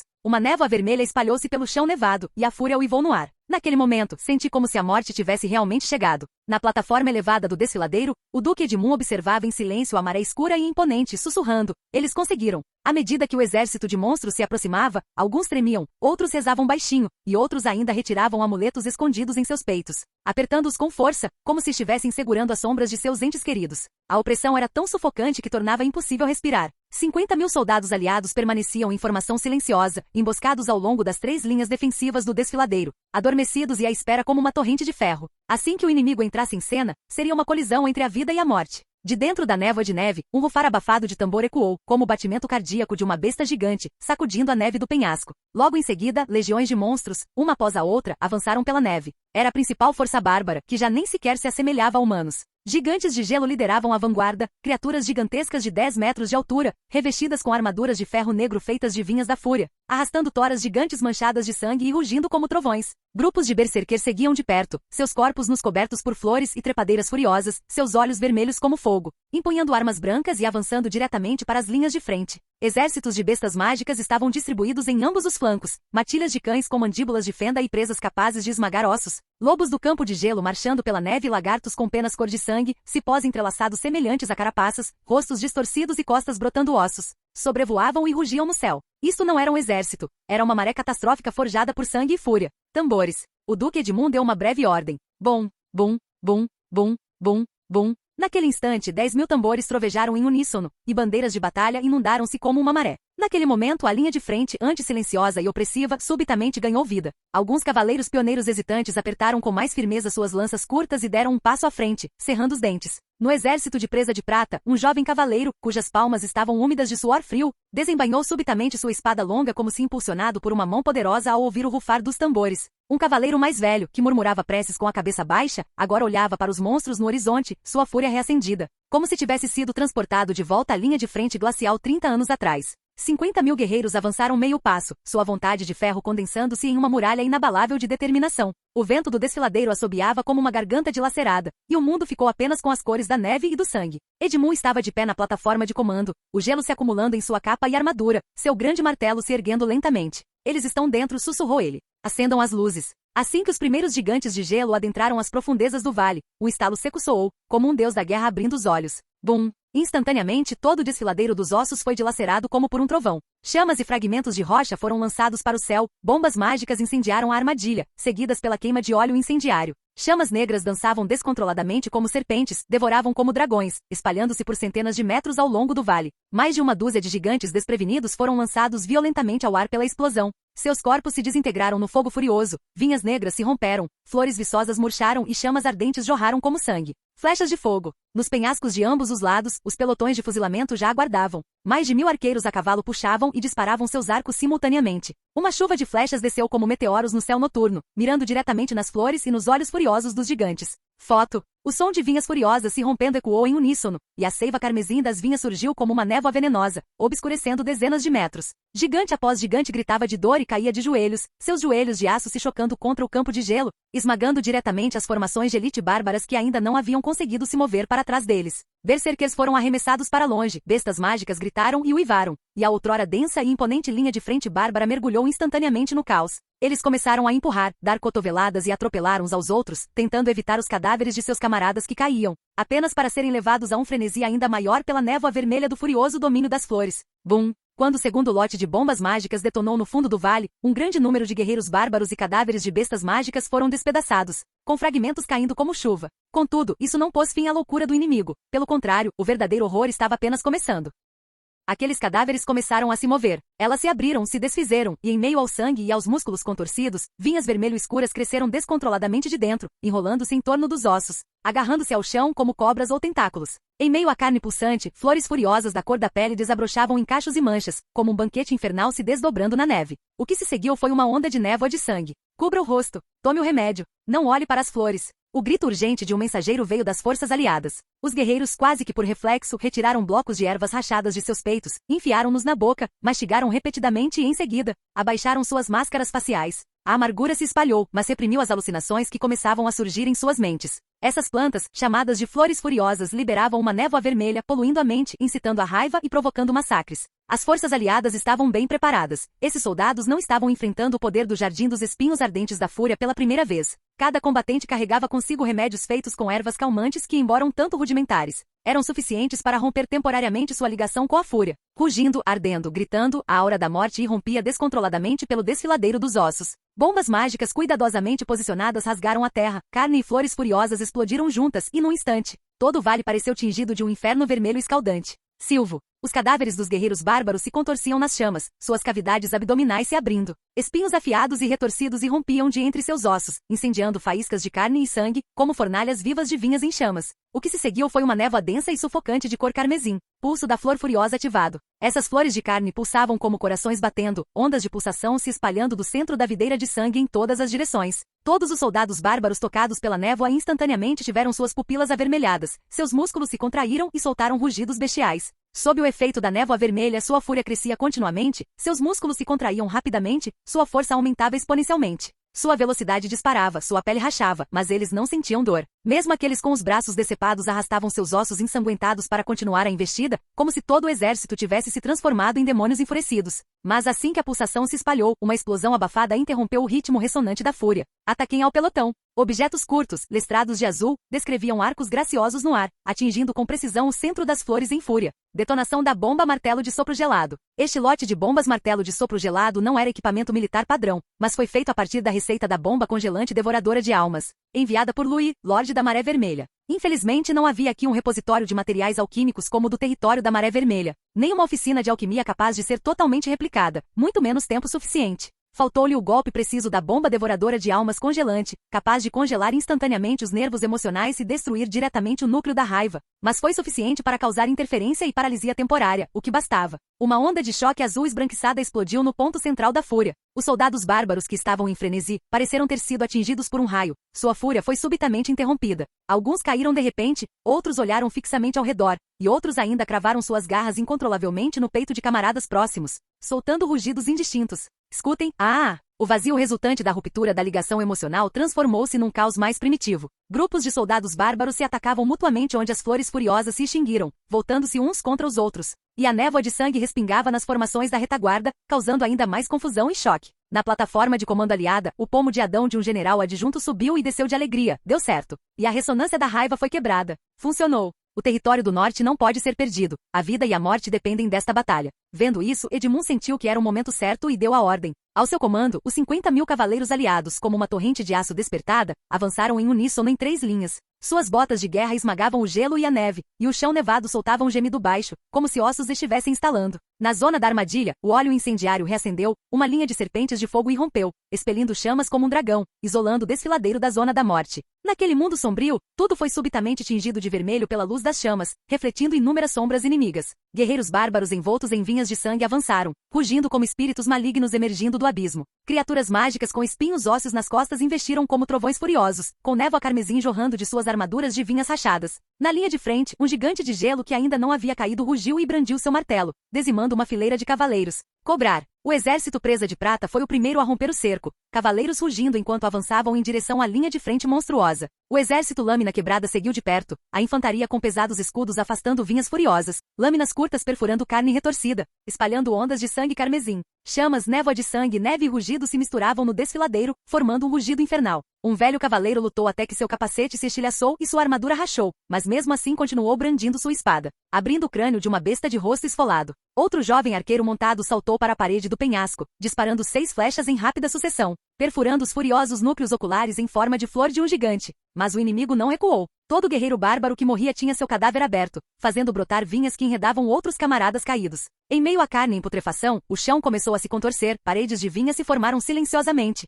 Uma névoa carmesim surgiu novamente e o poder da loucura se espalhou. Mastigue as ervas. Os soldados aliados mordiam as ervas amargas em suas bocas, resistindo à corrupção mental. Ao mesmo tempo, bombas martelo de sopro gelado voaram, atingindo com precisão os núcleos furiosos das flores e dispersando a névoa vermelha. Vários exércitos bárbaros entraram em colapso emocional instantaneamente, voltando-se para atacar uns aos outros, uivando como cães raivosos. O campo de batalha mudou num instante, o bem e o mal, a razão e a loucura colidiram ferozmente. Essa era a linha divisória entre a vida e a morte. Garganta dos ossos, como o próprio nome sugere, se tornaria o ponto de manchamento de tudo. Mas naquele momento, 50.000 soldados aliados construíram uma muralha inflexível com sua própria carne e sangue, tentando, com o juramento do cavaleiro, impedir que os monstros avançassem para o abismo da ira além de sua fronteira final.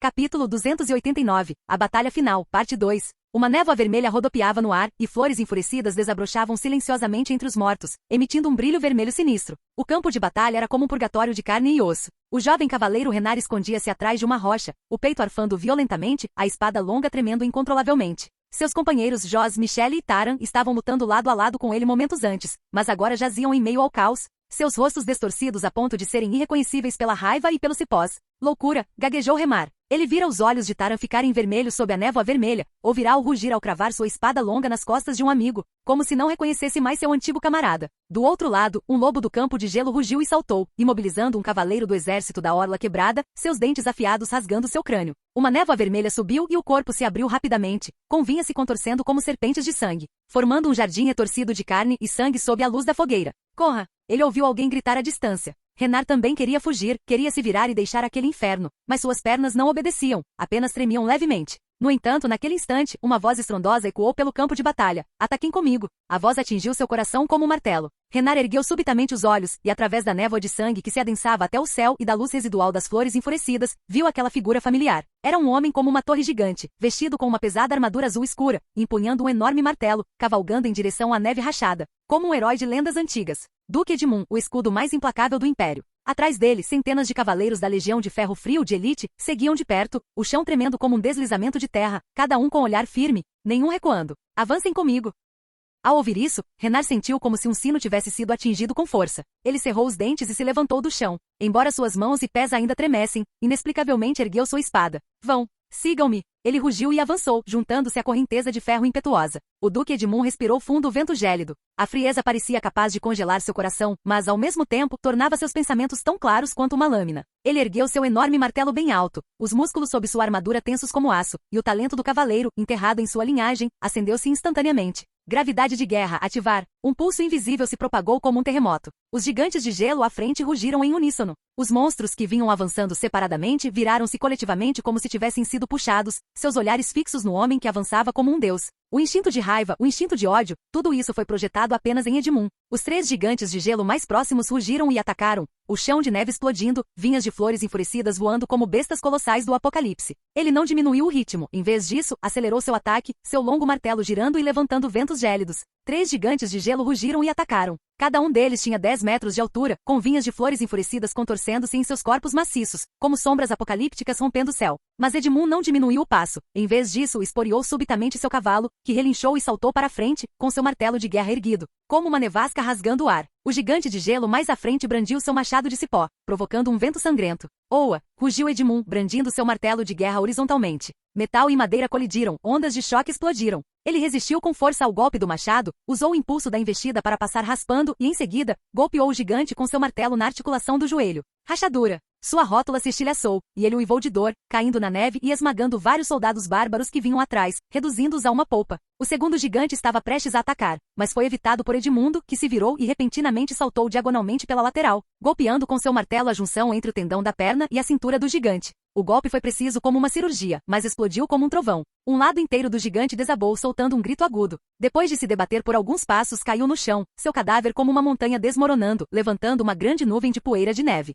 O chão tremeu e estremeceu. Um gigante de gelo, 5 metros mais alto que seus pares, apareceu, empunhando 2 martelos feitos de rocha gigante e osso de videira. Seus olhos ardendo com flores enfurecidas como chamas. Olhou fixamente para Edmund e de repente atacou. Vamos lá, murmurou o Duque, e desmontou subitamente segurando seu pesado martelo com as 2 mãos. O rei gigante rugiu, golpeando o chão com os 2 martelos com a força de uma montanha desabando. Edmund soltou um rugido baixo, e seu martelo de guerra colidiu frontalmente com ele. Bum! O chão rachou e a neve se estilhaçou. Uma onda de impacto explodiu do centro da colisão, derrubando soldados bárbaros e cavaleiros ao redor. Edmundo recuou 5 passos, com sangue escorrendo do canto da boca, mas sua figura permanecia ereta como uma montanha, inflexível. Então ele cerrou os dentes e rugiu, saltando subitamente e golpeando o chão com seu martelo. Dessa vez atingiu a base da coxa do rei gigante. Baque! O fêmur se estilhaçou, os cipós se romperam e o corpo do rei gigante cambaleou, sofrendo outro forte golpe lateral e caindo de joelhos. Edmund não esperou que a criatura recuperasse o fôlego. Seu martelo enfurecido girou pelo ar e caiu com força na parte inferior do pescoço dela.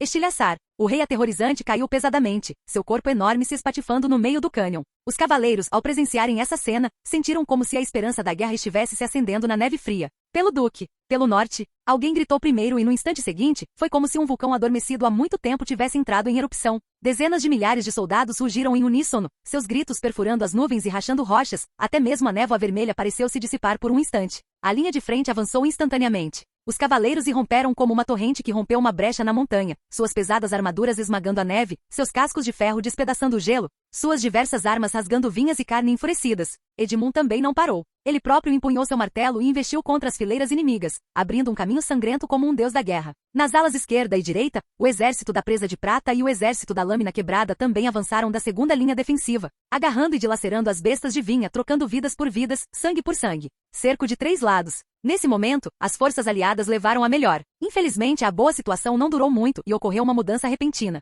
Num instante, o céu pareceu ser rasgado por uma mão gigante e furiosa, mergulhando completamente num abismo escuro. Uma sombra colossal, com mais de 20 metros de altura, ergueu-se lentamente. Não era uma criatura, mas uma existência nascida da própria fúria. A fúria envolvia seus ossos, vinhas de sangue entrelaçavam seu corpo e flores pulsantes de raiva irrompiam em suas costas e cabeça. Uma luz vermelha semelhante a magma emanava de seu interior, iluminando todo o campo de batalha. E sobre o ombro do gigante estava uma figura, como um rei julgando todas as coisas. Ele estava vestido com uma armadura de vinhas, um manto de flores flamejantes e enfurecidas arrastando-se atrás dele, e uma coroa de espinhos contorcia-se em sua cabeça como uma coroa de sangue. Toda a sua figura parecia não mais mortal, mas sim um mestre que ressoava com esta terra de fúria. Titus Fogo Congelado. Ele não havia dito nada, mas a fúria já começara a se manifestar. Uma luz vermelha furiosa emanava do corpo do gigante, varrendo todo o campo de batalha como uma onda ardente de raiva. Cada raio de luz era uma semente de fúria. Os cadáveres bárbaros tremiam e se contorciam ao chamado da fúria, sua pele rachando, a carne inchando, músculos e ossos se contraindo e se enrolando como cordas. Vinhas enfurecidas irromperam de seus peitos, entrelaçando seus membros e ossos restantes, formando vinhas furiosas e sem vontade própria, que só sabiam dilacerar e matar, avançando em direção à linha defensiva do cavaleiro que ainda não havia recuado.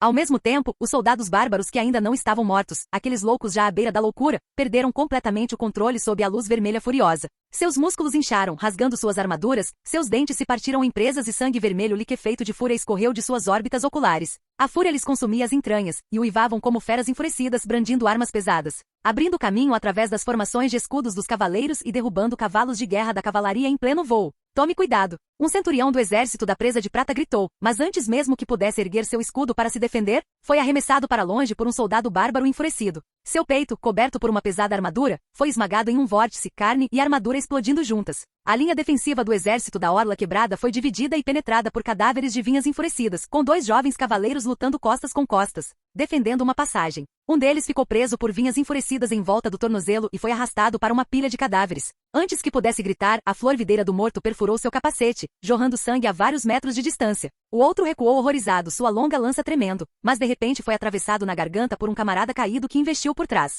Os olhos daquele camarada estavam vazios, já não eram humanos. O campo de batalha, como se o inferno tivesse se aberto. Bandeiras de batalha ardiam na onda de fúria, cavaleiros fugiam, lutavam e rugiam em meio aos corpos de seus camaradas. Trepadeiras emaranhadas, flores enfurecidas cresciam descontroladamente, e uma névoa vermelha as assaltava, quase as sufocando. Pouco antes que o desespero pudesse consumir o moral, a figura do Duque Edmund ainda se erguia como uma montanha na linha de frente. Sua armadura manchada de sangue era vermelha, seu enorme martelo pendia abaixo, mas sua voz era forte. Presa de prata, lâmina quebrada, protejam os flancos. Cavaleiros de ferro frio, sigam-me para matar o rei. Se Titus não fosse abatido, a fúria se alastraria como chuva, e as forças aliadas não teriam como resistir. E Edmund compreendeu isso, então primeiro teve que matar a fonte. Assim, a mais forte ordem de cavaleiros blindados do norte avançou em direção a Titus. Os cavaleiros, em formação de cunha, seguiram o duque, rompendo o centro de frente e mergulhando em uma selva mortal tecida de cipós enfurecidos, paredes de cadáveres e poças de sangue. A cada 10 passos para frente, um cavaleiro de alta patente caía de seu cavalo de guerra, enredado em cipós vermelhos e arrastado para a lama ensanguentada. Mas o sacrifício de um só certamente levaria à queda de dezenas de soldados bárbaros. Edmundo avançou à frente, seguido de perto por 37 cavaleiros extraordinários, todos generais experientes que sobreviveram a várias batalhas sangrentas no norte. O gigante da coroa enfurecido rugiu, sacudindo o céu, seus 4 braços balançando em uníssono, provocando uma tempestade contínua de chicotes de vinha. Um jovem cavaleiro foi imediatamente arremessado para o alto, sua carne explodindo, seu corpo devorado por flores enfurecidas. Não parem. Continuem avançando. Rugiu Edmund com os olhos vermelhos, sendo o primeiro a romper a formação. Então, ele soltou um rugido repentino, sua aura de batalha explodindo ao seu redor, uma luz flamejante irradiando de debaixo de sua pesada armadura. Gravidade de guerra. Uma aura densa, semelhante a uma estrela, se desdobrou com o rugido. A enorme cabeça do gigante da coroa enfurecido virou-se subitamente, seus olhos, repletos de flores enfurecidas, fixos nele. No instante seguinte, o gigante rugiu e atacou. Rugido. Edmund, porém, não hesitou. Esporeou seu cavalo de guerra a toda velocidade, investindo contra o inimigo. Bum! O pesado martelo colidiu diretamente com o braço do gigante de vinha, uma aura de batalha azul escura irrompeu instantaneamente, o ar se contorcendo como água fervente. Com um estalo ensurdecedor, o braço inteiro do gigante se estilhaçou na explosão sonica. A figura de Edmund usou a força para dar uma cambalhota e saltar para fora, como um meteoro riscando o céu entre as flores da trepadeira. Nesse momento, os cavaleiros extraordinários que vinham atrás já haviam avançado, liberando os talentos de suas respectivas linhagens. Carga do espírito flamejante. Uma lança de chamas carmesins como um relâmpago atingindo o chão, perfurou o tendão do joelho do gigante, irrompendo num jato de sangue furioso e vinhas chamuscadas. Presa do vento 6 golpes. 2 figuras prateadas lançaram consecutivamente 6 lâminas de vento, rasgando ferozmente a armadura de vinhas que cobria seu peito e revelando o núcleo sangrento de fúria em seu interior. Ataque pesado guiado por trovões. Do outro lado, um cavaleiro galopou em sua direção, brandindo uma espada pesada que perfurou o núcleo central da fúria. Com um estalo, toda a flor enfurecida e em plena floração desabou instantaneamente. O gigante da coroa enfurecido rugiu e recuou, seu corpo balançando perigosamente. Até mesmo um velho cavaleiro da lâmina quebrada cerrou os dentes e rugiu, acendendo várias bombas mágicas em sua cintura. Ele saltou e com um fogo furioso mergulhou fundo na garganta do gigante. Bum! Como um trovão caindo na terra, uma nuvem de cogumelo flamejante explodiu da garganta do gigante, sua luz intensa engolfando metade da vista. O gigante gemeu e caiu para trás, seu corpo enorme como uma montanha desabando sobre o jardim de flores enfurecido, pétalas voando e uma névoa de sangue surgindo. E o corpo de Titus como um fantoche quebrado caiu do ombro do gigante da coroa enfurecido, atingindo a neve manchada de sangue no centro do campo de batalha com um baque surdo. O som abafado do impacto pareceu sacudir todo o cânion, gavinhas de trepadeiras carmesim e pétalas de flores enfurecidas estilhaçadas voaram por toda parte, como um funeral bizarramente florido. Naquele momento todos pensaram que ele estava morto. Mas no segundo seguinte, a terra começou a se contorcer. Não, um cavaleiro estava prestes a dar um passo à frente para confirmar, mas seus olhos de repente se arregalaram. O chão onde Titus caiu tremeu como um ser vivo, e veias vermelhas e ardentes de videira se espalharam pelas rachaduras, pulsando como uma batida de coração, criando um monte contorcido de carne e sangue. Voxas! Voxas! Voxas! Dezenas de vinhas de sangue invertidas cresceram descontroladamente do subsolo, erguendo o cadáver bem alto. Isso não foi autopreservação, foi um sacrifício. O corpo de Titus convulsionou violentamente no ar, seu capacete estilhaçou-se, seus globos oculares já haviam sido estourados por flores enfurecidas, e gavinhas de videira brotavam freneticamente de sua boca e nariz. Seu corpo se rachou centímetro por centímetro, retorcido e remontado, cipós atravessando as articulações, rasgando músculos, transformando-o em uma existência grotesca. Na verdade, a consciência de Titus havia sido completamente extinta há muito tempo. Este corpo despedaçado era apenas um receptáculo controlado pela fúria. Ele não era mais Titus Fogo Congelado, mas a encarnação do Jardim dos Espinhos Ardentes da Fúria. Ele abriu os braços lentamente e vinhas enfurecidas se espalharam pelo campo de batalha como tentáculos. Um domínio de carne e osso se formou silenciosamente, e um novo inferno se abriu. No instante seguinte, uma névoa vermelha jorrou de seu corpo como uma maré furiosa, cobrindo o campo de batalha. Cubra a boca e o nariz. Rápido! Os cavaleiros gritaram, mas já era tarde demais. Aquilo não era uma névoa vermelha comum, mas uma fúria concentrada, liberada após queimar incontáveis vontades de sangue. Mesmo com máscaras especiais e remédios amargos, eles não conseguiram suportar o choque mental provocado por essa fúria. Era uma loucura que manchava a medula, uma poluição que transcendia o físico e atingia a alma.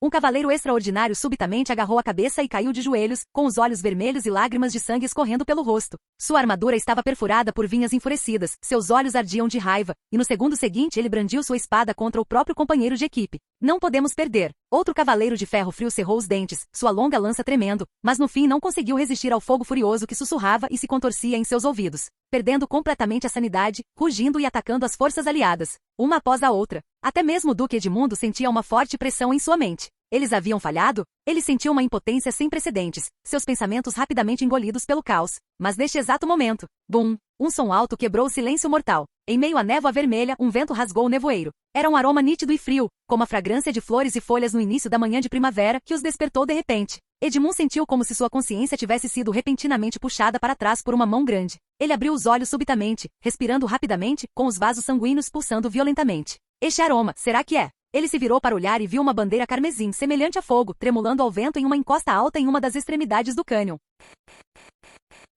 Capítulo 290, Luís contra Titus. Ao entardecer no cânion dos ossos enterrados, a neve e o vento açoitaram seus rostos como ferro estilhaçado, carregando o cheiro de sangue. Louis contemplava o campo de batalha de um ponto alto do desfiladeiro, seu olhar percorrendo o purgatório onde a neve vermelha e branca se entrelaçavam. Há alguns dias, ele já sabia o resultado de hoje através de seu sistema diário de inteligência. O Duque Edmundo lançaria aqui sua ofensiva final e fracassaria. Assim, ele não poupou despesas, chegando a deixar as defesas do território da Maré Vermelha vulneráveis, e trouxe 200 cavaleiros de elite cuidadosamente selecionados. Viajou dia e noite sem descanso, para ver se conseguia mudar o resultado predeterminado e de fato conseguiu. É claro que Luís também sabia muito bem que mesmo que todos os 200 homens fossem lançados na batalha, seriam dizimados ainda mais rapidamente. Mas ele trouxe mais do que apenas esses 200 cavaleiros. Ele também trouxe armas para neutralizar a fúria que faltava ao exército da Aliança do Norte. Cada um desses cavaleiros usava poções anti-fúria e máscaras de folha de gelo, cujas fórmulas ele próprio supervisionara, e carregava nas costas recipientes de névoa de sopro gelado de alta pureza. Eles carregavam até mesmo um número limitado de bombas explosivas de folha gelada concentradas e bombas de congelamento devorador de almas.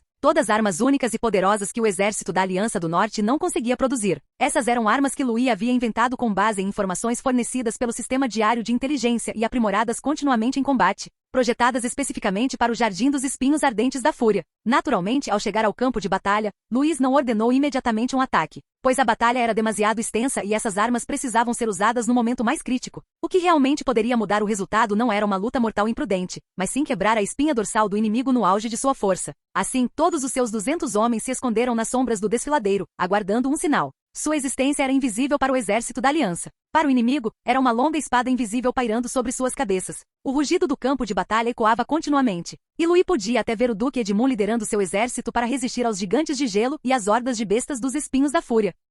A maré vermelha se adensava, o ar parecia impregnado de sangue em chamas, os rugidos dos guerreiros se distorciam e até o clangor do aço carregava um toque de loucura. Finalmente aquele momento chegou. Titus, que havia caído do ombro do gigante, irrompeu numa névoa concentrada de cor vermelho escura. Até mesmo a figura do Duque Edmundo foi afetada pela névoa vermelha, seu corpo começando a oscilar levemente enquanto ele se ajoelhava. As pupilas de Louis se contraíram repentinamente, e ele ergueu a mão, acenando com ela. Todas as unidades, fogo! Rugidos surdos e contínuos ecoaram pelo vale, enquanto bombas mágicas concentradas como vinhas de folha gelada se transformavam em uma maré de névoa azul prateada, rasgando uma brecha na névoa vermelha. A aura era fria e pungente, mas podia cortar a ressonância espiritual da flor da ira como uma lâmina. Ao mesmo tempo, sob o gesto de Louis, 200 cavaleiros de elite da Maré Vermelha, como um raio carmesim, irromperam na orla do campo de batalha. Os cascos trovejantes de seus cavalos de guerra na lama ensanguentada agitaram um vento que cortou a Maré Vermelha como uma faca. Eles não enfrentaram o inimigo de frente, mas mantiveram uma alta velocidade, formando um arco semicircular ao redor do núcleo da batalha, e ocasionalmente lançavam bombas leves de gelo para devorar almas para impedir a aproximação dos monstros de vinha. Todos tinham pulverizadores especiais presos à cintura e em ambos os lados das celas, liberando continuamente uma névoa azul-gelo enquanto galopavam. Aquela névoa, carregando o aroma amargo de hálito frio e ervas, fazia com que a maré vermelha se dissipasse como se fosse esmagada por onde passava. Os cavaleiros, cujos olhos estavam vermelhos como os de feras momentos antes, agarraram a cabeça e choraram, como se acordassem de um pesadelo. Os cavaleiros que estavam em frenesi pararam abruptamente suas longas espadas, lágrimas embaçando seus olhos enquanto ofegavam, sua sanidade retornando lentamente. É claro que essas pessoas não haviam caído tão fundo. Aqueles cavaleiros bárbaros que já estavam gravemente doentes não tinham mais salvação. A rota dos cavaleiros da Maré Vermelha era extremamente precisa, evitando as áreas de maior concentração de combate e, ao mesmo tempo, cobrindo a maior extensão possível da Maré Vermelha. Suas figuras galopantes se entrelaçavam como em uma tecelagem, como se usassem fios azul-frios no campo de batalha para cortar a força à loucura que fervilhava. Do outro lado, a névoa azul fria da Maré Vermelha acabará de passar pelo rosto de Edmund, e sua mente sentiu como se uma bacia de água gelada tivesse sido derramada sobre ele. Os sussurros violentos cessaram abruptamente e sua respiração tornou-se normal novamente. Ele ergueu os olhos através da fumaça rodopiante e viu a bandeira da Maré Vermelha tremulando à distância. Aquele toque de vermelho, neste mundo tingido de vermelho pela flor da fúria, fez seu coração estremecer. Era o Louis. Mas não havia tempo para pensar, Titus estava logo à frente. Titus estava no centro do campo de batalha, todo seu ser semelhante a um ídolo aterrador esculpido em vinhas de sangue e fogo furioso. A flor da raiva desabrochou em sua espinha e no topo de sua cabeça, suas pétalas tremendo lentamente como se estivessem respirando. Grossas vinhas de sangue estendiam-se de seus membros, rasgando sua armadura despedaçada em lâminas afiadas, cuja luz fria refletia as veias vermelho escuras, contorcendo-se como seres vivos. Suas órbitas oculares estavam completamente preenchidas pela flor da ira, desprovidas de qualquer emoção humana, movidas apenas pela vontade do jardim dos espinhos ardentes da ira. Naquele momento ele não era mais Titus, mas uma arma forjada pela fúria, possuindo a velocidade e a força de um cavaleiro de pico de alto nível. Seus movimentos eram estranhamente bizarros. Cada golpe não provinha da força de seus braços, mas de várias vinhas de sangue semelhantes a chicotes que se desprendiam simultaneamente, acompanhadas pelo grito penetrante do ar rasgando. 8 cavaleiros extraordinários e o Duque Edmundo formavam um anel de ferro, mas eram forçados a recuar passo a passo a cada respiração, como se estivessem sendo engolidos por uma nevasca. Um cavaleiro de elite de ferro frio, portando um escudo, tentou se aproximar e bloquear seu flanco, seu grosso escudo impedindo a passagem como uma muralha. Mas as vinhas de sangue sob os pés de Titus explodiram subitamente, seus espinhos perfurando a neve e arremessando o cavaleiro vários metros para o ar. Sua pesada armadura se estilhaçou no ar, e ao aterrissar, restou apenas uma mistura de sangue e neve. Ao ver isso, Edmundo rugiu, e seu enorme martelo trovejou em direção à cabeça de Titus com a força de um raio. As vinhas de sangue se entrelaçaram instantaneamente, formando um escudo de vinhas em forma de cúpula, e o impacto da martelada fez com que a neve ao redor desabasse. Assim que o escudo de videira se estilhaçou, Titus deu um tapa com o espinho de videira, lançando-o como um dardo direto na garganta de Edmundo. Edmund só conseguiu bloquear com o cabo do martelo, com a boca do tigre latejando de dor. Usando a força para aterrissar, ele imediatamente avançou pela esquerda e pela direita com 2 cavaleiros extraordinários. O corte do espírito da chama, em seu flanco esquerdo, desabrochou com uma luz escaldante na cintura de Titus, abrindo rachaduras carbonizadas na armadura de vinha. O golpe presa do vento sequencial em seu flanco direito abriu metade da armadura do ombro de Titus, espalhando um líquido misturado com pétalas e carne, e um aroma estranhamente doce impregnou o ar. Contudo, ele não recuou, soltando em vez disso, um rosnado bestial enquanto as pétalas da flor da ira tremiam violentamente e uma onda de choque carmesim irrompia. 3 cavaleiros foram arremessados ao chão, rugidos de dor emanando de dentro de suas armaduras, enquanto a maré vermelha começava a corroer sua sanidade novamente. O cerco de 8 cavaleiros pressionou como uma maré, mas nunca conseguiram encurralá-lo. Seus movimentos eram uma combinação de fera e cipó de caça, irregulares e imprevisíveis, seus limites de força e velocidade levados a níveis desumanos pela fúria. As vinhas de sangue sob seus pés eram ainda mais densas, como se tentassem arrastar todos que se aproximassem para um purgatório de flores de vinha. Essa batalha não foi como sitiar um guerreiro bárbaro, mas sim uma luta pela sobrevivência contra uma planta senciente e assassina. E justamente quando todos pensavam que a atenção de Titus estava totalmente voltada para Edmundo e os 8 cavaleiros extraordinários, ele interrompeu subitamente sua ofensiva em um determinado momento. Aquelas órbitas oculares vazias, repletas de pétalas da flor da ira e um vermelho carmesim brilhante, voltaram-se lentamente para um ponto na periferia. Era exatamente onde Louis estava. Todos os cavaleiros ao redor ficaram atônitos. Sem aviso prévio e sem qualquer lógica, aquele monstro parecia ser movido por uma vontade misteriosa, mirando diretamente no Senhor da Maré Vermelha. Que rancor eu tenho contra você? Percebendo que aquele monstro se aproximava rapidamente, Louis não conseguiu se conter e deixou escapar, mas seus olhos estavam arregalados. Talento de linhagem. Trajetória ativada. Uma linha de trajetória estendia-se do ombro de Titus. O movimento traçava o golpe de lança-videira do lado esquerdo, a torção da cintura e a direção do próximo ataque fulminante. Tudo se formando na mente de Louis antecipadamente. Estocada para a esquerda, depois golpe para a direita. Instintivamente, ele puxou as rédeas, e seu cavalo de guerra relinchou ao dar um salto brusco para a direita, enquanto ele se abaixava repentinamente. Dengue! Aquele espinho de videira, duro como aço, roçou sua bochecha, trazendo consigo uma névoa escaldante de sangue e rasgando um buraco na armadura acima de sua orelha esquerda. Flocos de neve e respingos de sangue caíram simultaneamente, o frio e uma dor lancinante invadindo seus sentidos ao mesmo tempo. Embora tivesse escapado do golpe, seu peito ainda estava pesado devido ao tremor secundário, e seus braços estavam dormentes. A disparidade de força era muito grande. Depois de tanto esforço, ele mal conseguiu rolar um passo para longe da foice da morte. Essa foi por pouco. Meio segundo mais lento e eu estaria sem cabeça. Louis praguejou mentalmente, a sensação gélida no peito causada pelo susto ainda não havia se dissipado, obrigando-se a suprimir as batidas descontroladas do seu coração. Um confronto direto agora seria suicídio. A diferença entre ele e um personagem de nível máximo era um abismo intransponível. Ele só podia ganhar tempo, então rapidamente começou a entoar um feitiço, lançando instintivamente seu encantamento mais familiar. Feitiço de ligação. Uma luz única branco-prateada irrompeu repentinamente de sua palma, como uma corrente que prendia as pernas de Titus. As videiras enrijeceram por um instante. Bola de fogo. Uma esfera flamejante surgiu em seguida, explodindo com um estrondo na lateral da armadura de vinha. Não chegou a ferir a carne, mas foi o suficiente para fazer com que o ataque de cipó de Titus parasse por um instante. Formação de guarda. Lambert rugiu, e 5 cavaleiros extraordinários imediatamente cercaram Louis, irrompendo o choque do aço e das vinhas de sangue. Ele estava bem na frente, com sua espada, faíscas voando a cada golpe de sua espada longa, emaranhando-se nas vinhas de sangue que eram comparáveis a chicotes de aço, bloqueando os ataques do oponente à beira da linha da morte a cada passo. Louis recuou, agarrando-se à proteção de seus guardas, lamentando profundamente o ocorrido. Por que tentei bancar o durão? Se eu tivesse simplesmente ficado naquela encosta assistindo ao espetáculo, não estaria nessa enrascada agora. A flor da fúria de Titus pulsava cada vez mais rápido, a maré vermelha se aproximando em espiral, como a garganta de uma besta gigante, pronta para engolir Louis e seus guardas por inteiro. Louis esquivava-se como uma raposa, enquanto usava magia continuamente para forçar as vinhas a mudarem de direção, mantendo-se por pouco nessa trajetória precária rumo à sobrevivência. Lambert cerrou os dentes, segurando a espada na horizontal, enquanto a formação da guarda já estava à beira do colapso. Assim como as vinhas de sangue brotaram do chão, trazendo consigo uma intenção mortal. Louis! Recuar. Essa era a voz do Duque Edmundo, profunda como um trovão. Acompanhando o rugido, 8 raios flamejantes de energia de batalha, como meteoros, rasgaram a maré vermelha. Os cavaleiros extraordinários da Ordem dos Cavaleiros de Ferro Frio, com suas armaduras manchadas de sangue, acompanharam o Duque. A neve sob seus pés se transformou em vapor devido à alta temperatura e ao impacto da energia de batalha, sua investida como um rio de aço em chamas. Eles avançaram simultaneamente pelos flancos e pela frente, chamas, relâmpagos e gelo se entrelaçando para formar uma muralha mortal em movimento,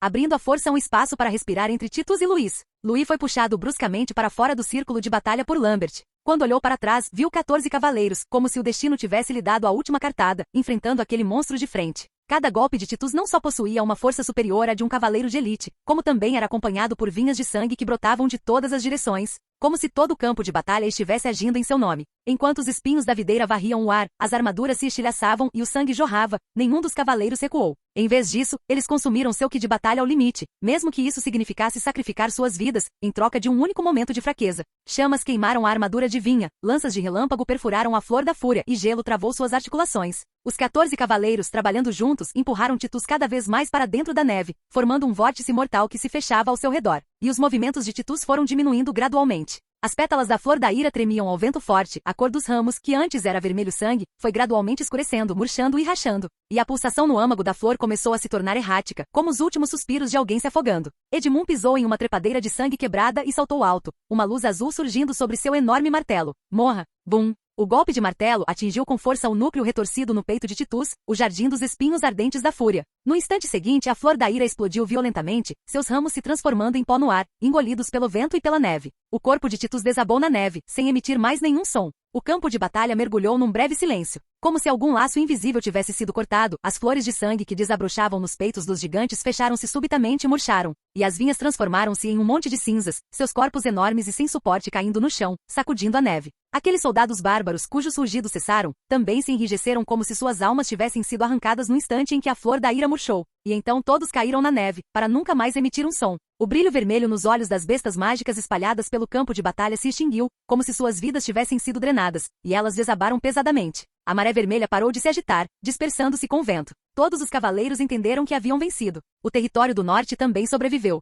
mas naquele momento ninguém aplaudiu. O som de espadas longas e martelos de guerra soltos era particularmente nítido no cânion silencioso. Eles apenas respiravam pesadamente, seus corpos como cascas de ferro ocas após o esgotamento de sua energia vital de batalha. Alguns estavam sentados caídos na neve, deixando o gelo e a neve caírem nas frestas de suas armaduras. Outros seguravam suas espadas longas já sem fio, encarando fixamente o inimigo caído. Outros ainda olhavam para o céu cinzento, com os olhos tão fundos como se tivessem envelhecido décadas. O vento varreu o cânion, levantando um redemoinho de poeira de vinhas secas como uma elegia silenciosa. Essa vitória conquistada com muito esforço não foi glória, mas sim um preço. E no coração do campo de batalha, o cavalo de Luís parou lentamente, mas no instante seguinte, ele caiu pesadamente. Meu senhor, Luís! As exclamações dos cavaleiros e do Duque Edmund ecoaram quase simultaneamente, e 5 cavaleiros da Maré Vermelha o cercaram rapidamente. Lambert nem sequer embainhou a espada, desmontando diretamente com uma mão apoiando o capacete de Luís e a outra alcançando seu pescoço. Ele prendeu a respiração até sentir uma pulsação constante e fraca, depois exalou lentamente uma nuvem de vapor branco. Ele está bem, apenas desmaiou, provavelmente devido ao estresse da batalha e ao cansaço da correria. Todos suspiraram de alívio ao ouvir isso. Na lista de realizações de hoje, ninguém brilhou mais do que Louis. A névoa clara, que ele trouxe quase salvou a força essencial de todo o território do norte. Todos pensavam que ele estava apenas exausto e que acordaria depois de um bom descanso. Só Louis sabia que um fio de névoa vermelha, como um fio de seda, havia silenciosamente entrado em sua mente. Fim do vídeo. Para acesso antecipado à continuação dos vídeos, ou para incentivar o canal, vire membro. Muito obrigado.